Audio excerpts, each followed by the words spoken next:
한 번 더 인사하겠습니다. 눈을 좀 마주치시고 하나님만 바라보는 성도가 됩시다. 하나님만 바라보는 여러분이 되길 원합니다. 오늘 말씀으로 여러분을 위로하시고 복 주시는 하나님의 은혜를 경험하는 귀한 시간이 될 줄 믿습니다. 오늘은 로마서 1장 18절부터 23절 말씀으로 마음의 우상을 제거해야 합니다 라는 제목으로 함께 은혜를 나누겠습니다.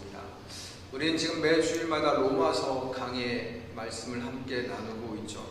지난 시간에 바울이 복음에 대해서 말씀을 강조하면서 서론 부분을 끝내고 본론으로 들어가면서 하나님의 진노에 대해서 강조를 했습니다. 그렇게 하나님의 진노를 유발하는 원인을 나누면서 그 출발점이 무엇이라면 하나님을 마음에 두기 싫어하는 마음에서부터 하나님의 진노가 시작된다라고 말씀을 드렸는데, 그런 마음이 계속 진행이 되면 결국 어디로 향하게 되냐면 마지막이 23절로 이어지게 된다는 것이죠. 썩어지지 아니하는 하나님의 영광을 썩어질 사람과 새와 짐승과 기어다니는 동물 모양의 우상으로 바꾸었느니라 라고 말씀하고 있습니다. 처음에는 그저 하나님을 인정하고 싶지 않은 마음, 하나님의 존재에 대해서 부정하고 거부하는 그 마음으로 시작이 됐지만 그 결말이 어디로 가냐면 결국 우상 숭배로 이어지게 되어 있다는 것이죠. 여러분, 우리가 다 아는 것처럼 하나님이 가장 싫어하는 것을 하나 뽑으라 그런다면 바로 우상 숭배일 겁니다. 그래서 이스라엘 백성들에게 십경의 말씀을 주시면서 가장 먼저 하나님 말씀하셨던 것이 무엇이냐면 1계명에 너는 나 외에는 다른 신들을 내게 두지 말라라고 말씀합니다. 그리고 제2계명에 너를 위하여 우상을 만들지 말고 또 그것을 섬기지 말라라고 말씀하시죠. 이 1계명과 2계명은 어쩌면 똑같은 말씀입니다. 우리들의 마음에 우상이라는 걸 두기 시작을 하면 결국 어떻게 되냐면 그 우상이라는 실물을, 결과물을 만들게 되는 것이 우리 인간의 모습이라는 겁니다. 마음으로 끝나는 것이 아니라 그것이 결국 우상을 만들게 만들어 버린다는 것이죠. 이처럼 하나님은 그 무엇보다 우상을 숭배하는 것을 싫어하시는데, 그렇다면 하나님은 왜 그렇게 우상 숭배를 싫어하시는 것일까요? 저는 한번 생각해 보았습니다. 우리가 지금 이 시대를 살아가는데 구약에 하나님 이스라엘 백성들에게 주셨던 10계명, 가장 첫 번째 계명이 우상 숭배에 대한 말씀인데 그 다음에 쭉 내려올 때 살인하지 말라, 간음하지 말라, 도둑질하지 말라, 이런 말씀들이 쭉 있습니다.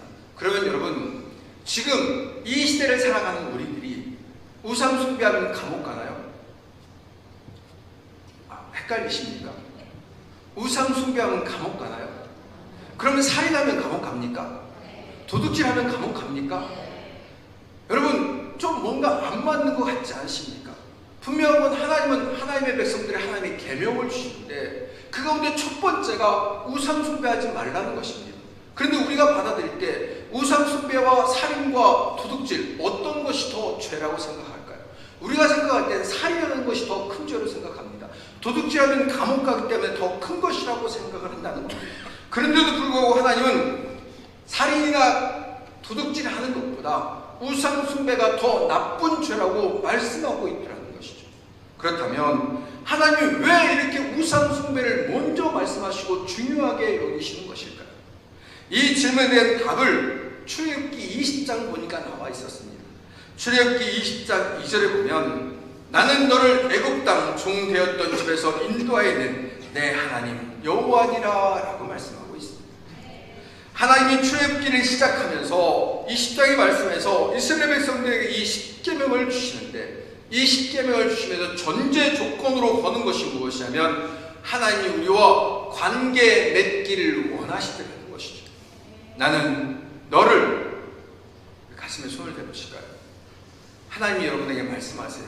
나는 너를 애굽 땅 종 되었던 집에서 인도하여낸 내 하나님 여호와니라. 할렐루야. 여러분의 하나님이시라는 겁니다. 믿으십니까? 믿으십니까? 여러분의 하나님이에요. 옆에 있는 그 사람의 하나님이 아니라, 축복받은 그 사람의 하나님이 아니라, 남들에게 드리는 하나님이 아니라 여러분의 하나님이 되어주길 원하신다는 겁니다. 그래서 하나님은 우리에게 인정받기를 원하시더라는 것이죠. 이처럼 인격을 가진 하나님의 모습을 가만히 생각해보면 여러분, 우리들도 마찬가지 아니냐는 겁니다. 우리들도 내가 친한 사람에게 인정받기를 원합니다. 내 가족이나 형제나 그리고 주변 사람들에게 인정받고 싶어하는 욕구가 우리에게 얼마나 강한지 몰라요. 가정에서 남편으로 인정받기를 원하고 아내로 인정받기를 원하고 자식으로 인정받기를 원하는 것이 바로 가족의 기본 아닙니까? 사실 가정에서 남편들이 아내에게 가장 듣고 싶어하는 말이 무엇이냐면 아내가 남편을 인정해 주는 말입니다. 밖에서 수고하고 힘들게 돈 벌어온 남편에게 수고했다고 말 한마디 해주는 것, 남편의 수고를 인정해주는 아내의 응원 한마디가 남편의 힘을 실어주고 남편의 길을 살려주고 다시 세상에 나가서 가정을 위해서 일할 수 있는 원동력이 되어준다는 것이죠. 목사인 저도 마찬가지입니다. 제가 부흥회를 나가서 부흥회를 아무리 잘 인도해서 그 나오면서 성도들이 제게 막 은혜 받았다고 목사님 너무 은혜가 됩니다. 우리 정도는 아닌 것 같지만 저는 그런 얘기를 참 많이 듣습니다. 부흥회 인도하고 나면 목사님 너무 은혜 받았습니다. 막 그런 얘기를 많이 듣는데 그분들이 아무리 그렇게 얘기를 하고 저를 이렇게 칭찬해도 저는 알고 있습니다. 저는 그 교회 담임 목사가 될 수 없다는 것. 왜냐하면 그 성도들도 압니다. 인색칠이라는 걸. 한 번 와서 말씀을 전하는 목사라는 걸 그분들이 너무나 잘 알고 있죠. 그래서 저는 기대를 하지 않습니다.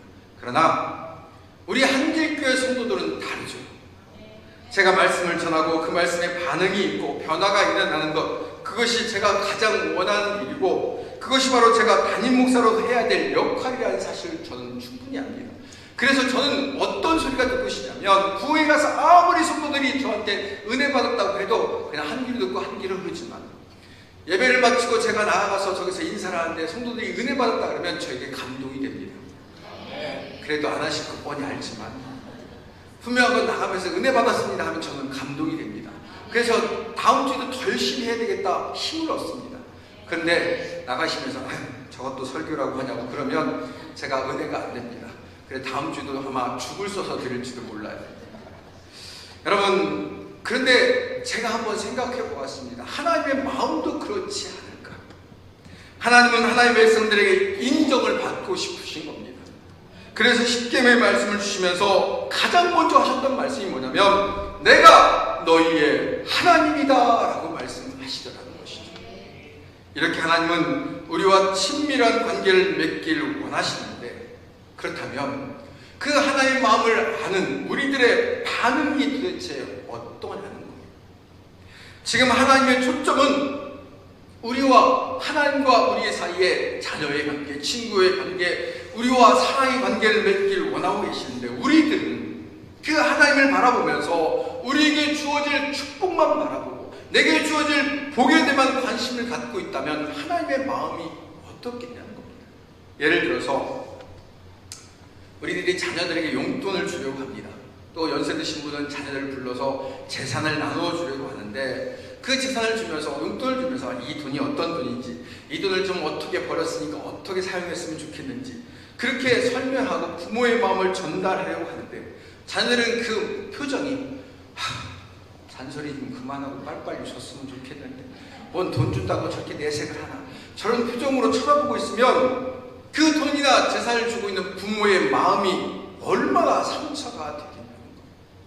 마찬가지로 가나안 땅에 도착한 이스라엘 백성들이 모습이 그랬습니다. 그들은 그 땅에 도착하자마자 얼마 지나지 않고서 그들은 바알신을 섬기기 시작을 했어요. 왜냐하면 그들이 40년 동안 광야 생활을 하다가 가나안 땅에 이제 들어가서 정착을 하게 되었는데 광야에서는 하지 않았던 일을 그들이 해야만 했기 때문입니다. 광야와 가나안 땅의 차이가 무엇일까요? 광야에서는 하나님이 그들을 보호하고 인도하시고 날마다 채워주시고 먹이시고 그들을 돌봐주셨습니다. 그런데 가나안 땅에서는 그들이 무엇을 해야 되면 스스로 농사를 져야만 했던 것이죠. 그런데 농사를 안 짓던 사람들이 처음부터 농사 잘 질까요? 절대 그렇지 않습니다. 농사도 지식이 있어야 되고 경험이 있어야 됩니다. 그러다 보니까 첫 농사 지면 어떻게 될까요? 실패하기도 하고 실수하기도 할 겁니다. 그런데 그 땅에서 이미 정착해 살고 있던 가나안 땅의 사람들은 농사를 잘 짓는 겁니다. 농사를 지니까 그 사람들보다 이스라엘 백성들은 작물이 잘 안 되는 거예요. 그래서 이스라엘 백성들이 물어봅니다. 어떻게 하면 농사를 잘 지을 수 있느냐고 가나안 땅에 정착해 있던 토착민들에게 물어보았더니 그들이 하는 말이 비를 내려주시는 바알신을 섬기기만 하면 그렇게 농사가 잘 된다고 그들에게 얘기를 하는 거예요. 그래서 이스라엘 백성들은 농사 잘 짓기 위해서 바알신을 섬겼습니다. 잘 먹고 잘 살기 위해서 바알신을 섬기기 시작을 했다는 것이죠. 그런데 하나님은 그들에게 뭐라고 말씀하십니까? 너희들이 나를 버렸노라 라고 말씀하시더라는 것이죠. 사실 이스라엘 백성들의 입장에서는 이 하나님이 너희들이 나를 버렸다는 말씀을 들으면 좀 억울할 수도 있습니다. 왜냐하면 그들은 하나님을 떠난 적이 없었어요. 단지 농사 좀 잘 지어보겠다고, 단지 좀 배불리 먹고 싶다고, 단지 인생과 삶이 좀 풍요로워졌으면 좋겠다는 생각으로 바알신을 섬긴 것뿐이었다는 것이죠. 지금 우리들의 삶에 이것을 적용하면 어떨까요? 우리들이 주일이면 예배에 빠지지 않고 꼬박꼬박 주일 성수하고 11조 잘 내고 헌금 잘 내고 봉사와 헌신 잘 했는데 하나님이 우리들에게 너희가 나를 보냈노라 라고 얘기하시면 어떨까요? 하나님 저 너무 억울합니다. 이 정도 하면 잘한 거 아닙니까? 이 정도 하면 그래도 열심히 했다고 해주셔야 되는 거 아닙니까? 라고 말할 수 있습니다. 우리는 단지 세상을 살아가기 위해서 돈이 필요했고 그 돈이 없으면 사람 구실 잘 못하니까 사람들로부터 무시당하기도 하니까 돈 좀 중요하게 여기고 돈 좀 사랑했던 것 뿐인데 하나님은 그 돈을 사랑하는 우리들의 마음속에 하나님을 버렸다고 얘기한다면 우리들의 마음속에 억울함이 있지 않겠냐는 겁니다. 여러분 사실 우리 다 그렇게 살지 않나요? 돈 싫어하는 사람 한번 손들어 보십시오. 아무도 안 드시잖아요. 저만 들었는데. 돈 싫어하시는 분 아무도 없습니다. 돈 준다 그러면 그냥 눈이 갑자기 띄어집니다. 돈 준다 그러면 갑자기 눈이 쌩쌩해지죠. 때로는 그 돈을 벌기 위해서 주일에 교회에 나와야 된다는 사실을 알면서도 주일 성수 못하기도 합니다. 먹고 살아야 되니까.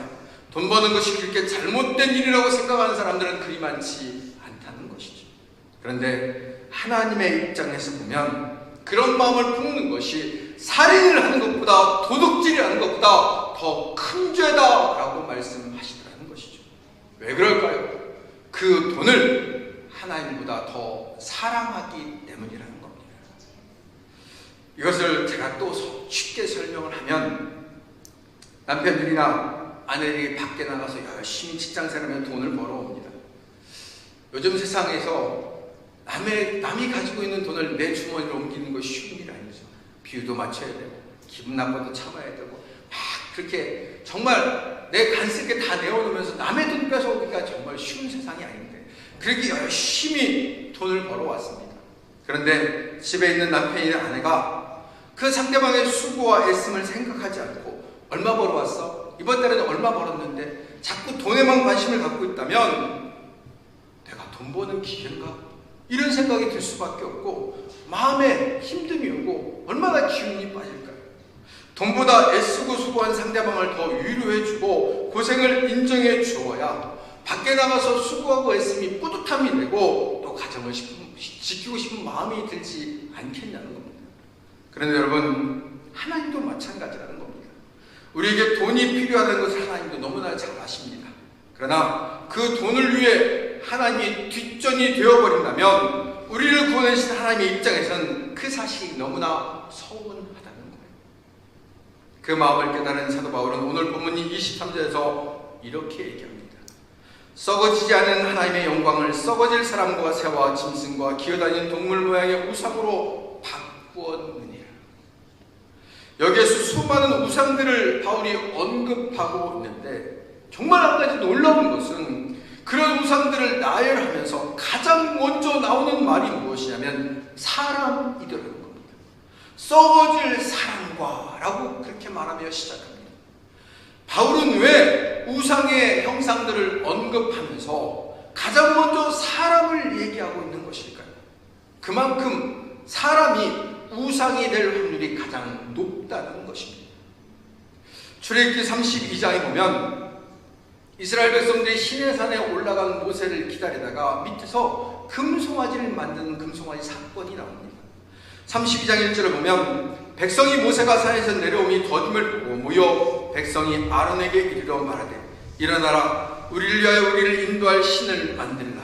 이 모세 곧 우리를 애굽 땅에서 인도해 낸 사람은 어찌 되었는지 알지 못함이니라 라고 얘기하고 있습니다. 여러분 여기 정확하게 성경을 보십시오.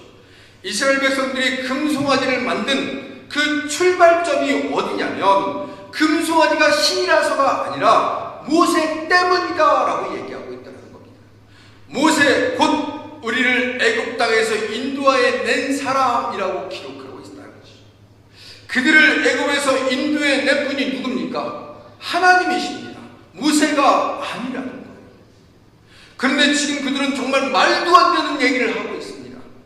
그들이 애굽 땅에 종으로 사는 것이 불쌍해서 그들을 출애굽시켜 주신 분이 하나님이신데 그들은 그 하나님을 보지 못하고 자기들을 인도해 주었던 사람이 누구냐면 하나님이 아니라 모세라고 얘기하며 모세를 의지하고 모세가 없어서 불안해서 금송아지를 만들었다라고 얘기하고 있다는 겁니다. 그런데 여러분 이런 이스라엘 백성들의 모습이 지금 한국교회에도 얼마나 많은지 모릅니다. 수많은 성도들이 한국교회가 다시 갱신해야 된다고 변화되어야 된다고 이제 한국교회가 다시 일어서야 된다고 수많은 주장들을 하고 말을 합니다. 그런데 여러분 그들이 그렇게 얘기를 하면서 무엇을 주장하는 줄 아십니까? 하나님이 하셔야 됩니다 얘기하는 것이 아니라 사람들 즉 자기들이 해야 된다고 얘기한다는 겁니다. 자기들의 뜻대로 자기들의 입맛에 맞는 것처럼 자기들이 계획한 대로 자기들이 생각한 대로 교회가 이루어져야 된다고 얘기하고 있다는 것이. 그래서 현대교회 안에는 주인은 너무 많은데 예수님이 안 계신다는 말을 참 많이 합니다. 언제부턴가 교회의 주인의 자리가 없어져 버렸다는 것이죠. 예수님이 주인이 아니라 사람이 주인 되어버린 교회가 그 변질된 교회가 되었다는 것이죠. 그래서 세상은 그런 교회를 보면서 그런 사람들 때문에 교회를 욕할 수밖에 없는 겁니다. 사랑하는 여러분, 정말 이 시대의 교회가 걱정하고 교회가 다시 회복되길 원한다면 가장 먼저 일어나야 될 일은 주인의 자리를 돌려드려야 된다는 겁니다. 가정에서 아버지의 자리가 사라지기 시작하면 아버지의 자리가 무너지기 시작하면 그 순간부터 질서가 깨어지고 가정이 무너져 버릴 수밖에 없습니다. 마찬가지로 교회에서도 하나님의 질서가 깨어지기 시작하면 그 순간부터 교회는 교회의 자리를 잃어버릴 수밖에 없다는 겁니다. 그러므로 여러분 오늘 본문의 사도 바울이 우상의 형상을 얘기하면서 가장 먼저 사람이라는 사실을 기억해 놓았던 것들 그 사실을 우리가 기억하면서 우리의 마음에 찔림이 있어야 될 줄 믿습니다. 혹시 내가 이 교회에서 주인 것처럼 착각하고 있지는 않은지 내가 이 교회를 지킨 것으로 오해하고 있지는 않은지 내가 이 교회에서 어떤 위치에 있다고 기고만장하고 있지는 않은지 우리들의 모습에서 내가 모세인 것처럼 생각하는 그런 착각을 하고 있지는 않은지를 우리는 볼 수 있어야 된다는 것입니다. 오히려 내가 죽어야 교회가 살고 내가 죽어야 하나님의 영광이 나타나게 되는 줄 믿습니다. 정말 우리 한길교회가 다시 일으켜 세워지길 원하고 다시 교회가 되기를 원한다면 사람이 드러나는 교회가 아니라 하나님의 자리를 내어드릴 수 있는 모든 성도들의 결단이 있어야 될 줄 믿습니다. 사랑하는 여러분, 수많은 성도들이 정말 많은 성도들이 그런 말을 합니다. 교회 다니면서 많은 상처 받았다는 거죠. 그런 얘기 참 많이 듣고 여러분 하셨을 텐데 여러분 교회에서 누구 때문에 상처 받으셨나요? 예수님 때문에 상처받은 분 계십니까? 하나님 때문에 상처받은 분 계십니까? 모두 다 사람 때문에 상처받았습니다. 그런데 여러분 교회에 왜 다니십니까? 사람 만나러 다니십니까? 사람 만난 개모임일까요? 사람 만난 동호회 모임일까요? 교회는 그런 곳이 아니잖아요. 교회는 예수 만나러 온 겁니다. 말씀 들으러 온 겁니다. 예배 드리러 왔고 기도하러 온 겁니다. 사람이 있는 곳이 아니라 하나님이 계신 곳이기에 우리가 찾아온 겁니다. 그런데 사람 때문에 상처받았다고 왜 교회 안 나온다고 합니까? 우리가 사람을 바라보기 때문에, 사람을 의지하고 사람의 평가에 전전긍긍하고 있기 때문에, 지금 내 마음에 사람을 우상으로 만들고 있기 때문에 내 신앙과 믿음이 흔들려 버릴 수밖에 없다는 거예요. 그래서 바울은 그렇게 사람을 바라보는 어리석음을 범하는 사람들에게 그것보다 더 소중한 것이 무엇인지를 우리에게 가르치기를 원하고 있습니다. 그 우상보다 더 소중한 것들이 지금 우리에게 있다는 것이죠. 할렐루야. 여자분들은 지금도 많은 분들이 십자가 목걸이 하고 다니시죠. 금목걸이. 저도 해봤으면 좋겠는데 많은 분들이 십자가 목걸이 하고 또 금목걸이 하고 다니십니다. 왜 그럴까요? 액세서리이기도 하지만 마음속에 그 십자가 목걸이가 나를 지켜줄 것이라는 생각도 분명히 있습니다. 희원이 만지지 마라. 그런데 여러분, 그 십자가 목걸이가 여러분 지켜줄까요? 아멘 하신 분들은 지켜줄 줄 믿습니다. 만약에 초대교회 시절에 지금 우리들이 하는 것처럼 교회 안에 대형 십자가를 걸고 집집마다 십자가를 걸어두었다면 어떻게 되었을까요? 아마 사람들이 초대교회 당시에는 십자가 보면 도망갔을 겁니다. 왜냐하면 그 당시 십자가는 살인범들을 매달아 죽이는 사형의 틀이었기 때문이죠. 사람을 죽이는 그 무서운 사형틀을 자랑스럽게 교회 중앙에 걸어두고 집안의 곳곳에 심지어 목에 걸고 다닌다는 건 그 당시의 사람들의 생각으로는 이해되지 않는 일이었습니다. 그런데 지금은 교회의 심벌 마크가 십자가가 되었습니다. 성도들의 신앙과 믿음의 기준이 십자가가 되었습니다. 그러나 여러분, 그 십자가가 우리를 구원하고 그 십자가가 우리를 지켜주는 것이 아니라 그 십자가를 통해서 우리를 위해 죽으시고 부활하신, 우리를 구원해 주신 예수님이 계시기 때문에 십자가가 능력이 되는 줄 믿습니다. 그 예수님의 십자가를 통한 구원이 있기 때문에 그 십자가가 사형의 틀에서 구원의 상징으로 변한 것이지, 예수를 뺀 십자가는 그저 조형물에 불과할 뿐이라는 것입니다. 그러므로 십자가보다 더 중요한 것은 그것을 구원의 통로로, 복음의 통로로 사용하신 예수님이라는 사실을 다시 한번 우리가 깨닫게 되길 원합니다. 요즘 성도들의 가정을 방문하거나 신방을 하면 예수님의 사진을 액자에 넣어둔 집들이 요즘은 별로 없습니다. 그런데 예전에 한동안 한국교회에 예수님 사진을 액자에 넣은 방에다가 또 거실에 걸어두는 것이 유행인 적이 있었어요. 그런데 저도 목양실에 가보니까 예수님 액자가 딱 걸려있더라고요. 그래서 제가 떼버렸습니다.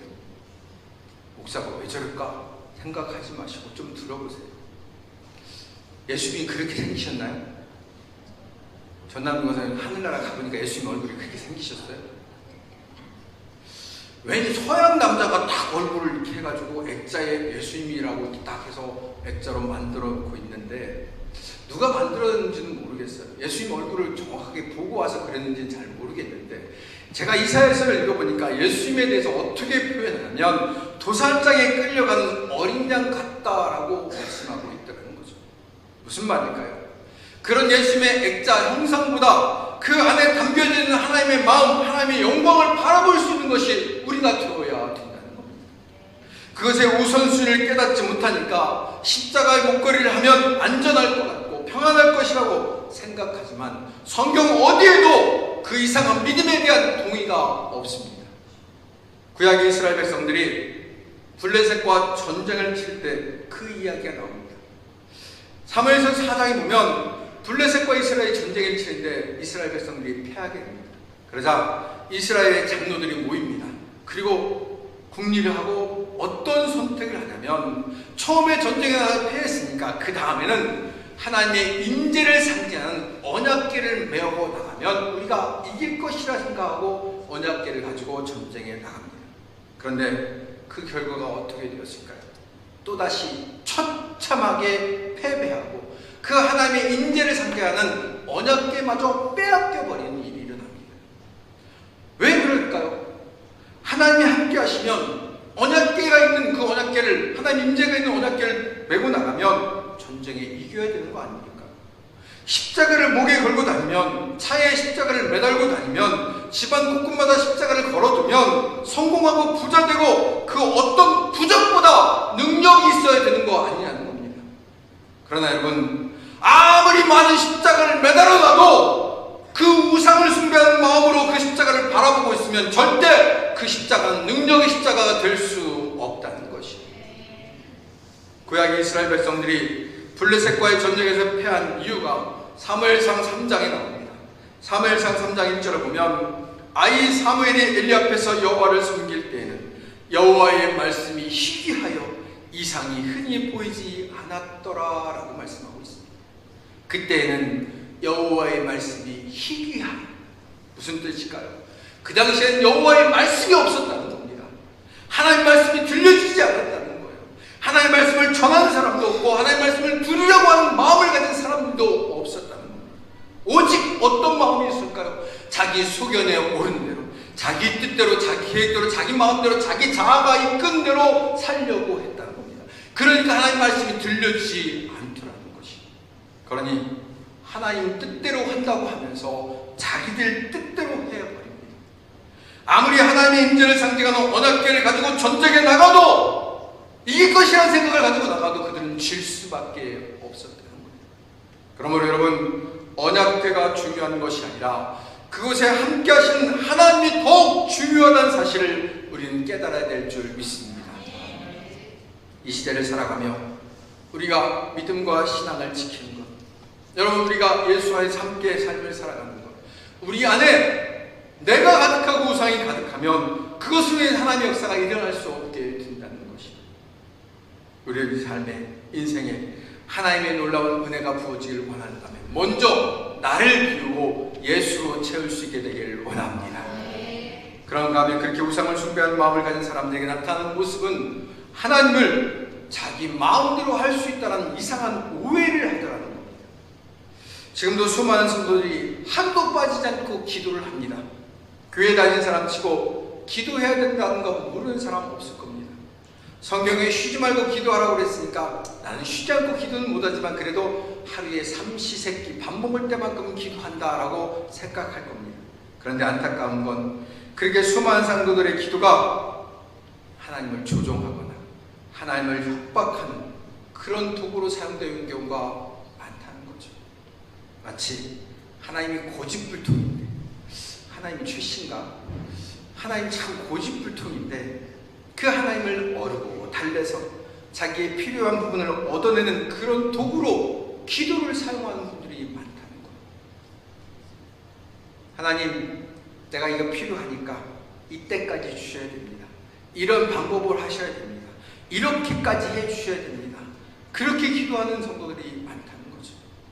그렇지 않으면 어떡할 거라 그럽니까? 안 들어주시면 저 교회 안 나옵니다. 내 기도 안 들어주시면 저 믿음 버릴 거고요. 내 기도 안 들어주시면 예수 안 믿을 겁니다. 협박하는 사람들이 너무나 많습니다. 여러분 안 그러시죠? 안 그러실 줄 믿습니다. 그러나 여러분, 기도는 그런 것이 아닙니다. 기도의 본은 예수님이시잖아요. 예수님 뭐라고 기도하셨습니까? 내 원대로 마옵시고 아버지의 뜻대로 되길 원합니다. 할렐루야. 우리 다시 고백해 볼까요? 따라서 해보십시오. 내 원대로 마옵시고 아버지의 뜻대로 되길 원합니다. 억지로 하시는 분들이 너무 많은 것 같은데 억지로 하지 마시고 여러분 정말 그 고백이 나의 고백이 되길 원합니다. 다시 한번 하겠습니다. 내 원대로 마옵시고 아버지의 뜻대로 되길 원합니다. 여러분 그것이 기도입니다. 이거 해주세요, 저거 해주세요, 이렇게 해주세요, 저렇게 해주세요. 내 방법으로, 내 생각으로, 내가 계획한 대로 되는 것이 아니라 아버지의 뜻대로 되기를 원합니다. 내 자신을 하나님 앞에 굴복시켜 나가는 그 과정이 바로 기도라는 겁니다. 우리의 생각, 우리의 고집, 내 눈으로 보이는 것만 믿으려고 하는 내가 믿고 신뢰하는 내 자아가 오히려 그 기도를 방해하고 우리의 마음에 우상으로 가득 채우게 만든다는 것이. 그러나 여러분, 내가 똑똑하면 얼마나 똑똑할까요? 내가 가진 게 있으면 얼마나 많습니까? 내가 자랑할 것이 있으면 얼마나 많을까요? 사랑하는 여러분, 우리는 분명히 알아야 됩니다. 하나님은 우리가 약한 그때 우리를 강하게 해주신 하나님이신 줄 믿습니다. 내가 낮아질 때, 내가 더 초라해질 때 내게 오셔서 나를 구원해 주시고 나를 사용해 주신 분이 하나님이시라는 것. 내가 나를 내려놓고 주님만 드러낼 때, 그때가 가장 강한 때임을 기억하고 하나님을 내가 조종할 수 있다는 교만을 이제 깨트려버리고 오직 주님의 영광만을 구하는 저와 여러분들이 될 수 있기를 주님의 이름으로 간절히 축원합니다. 우리